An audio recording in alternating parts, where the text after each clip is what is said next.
48% probability of a March rate hike. That's what I'm seeing on the world implied probability. What kind of jobs number do we need to see to take this number above 50?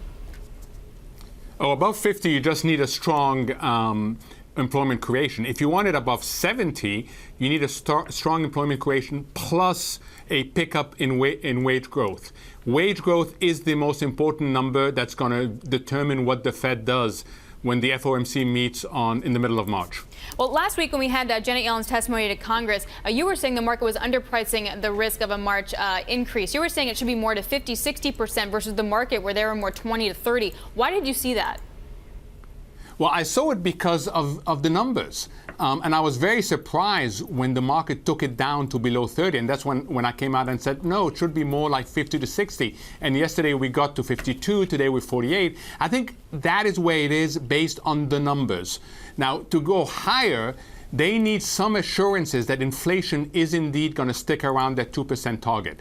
I think they're not worried about employment as such. They're worried about the inflation. And that's where wage growth becomes very important. Right, and we saw the core PCE today down 1.2% year on year. We're also 5-year break-evens now down under 2%. It doesn't look like that kind of scenario is really playing out. Yeah, they want to understand better the inflation dynamics, and for that they need to get a better handle on the wage dynamic.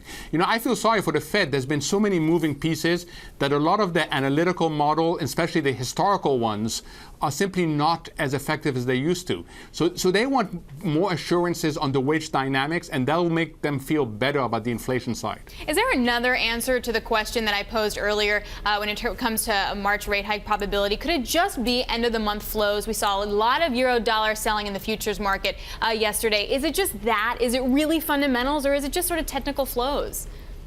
So it could be, but there were other things going on yesterday that were important. First, there was stability in Germany. The 2-year government bond stabilized, and that's important because, as I argued earlier, it's been putting a downward pressure on our rates. Second, you had clarification from Mr. Kaplan, the president of the Dallas Fed, that sooner rather than later could mean quite soon. And thirdly, the fiscal side. You know, if we're going to increase defense spending, that's easier done than reducing other spending. So I think the market is pricing in what is here.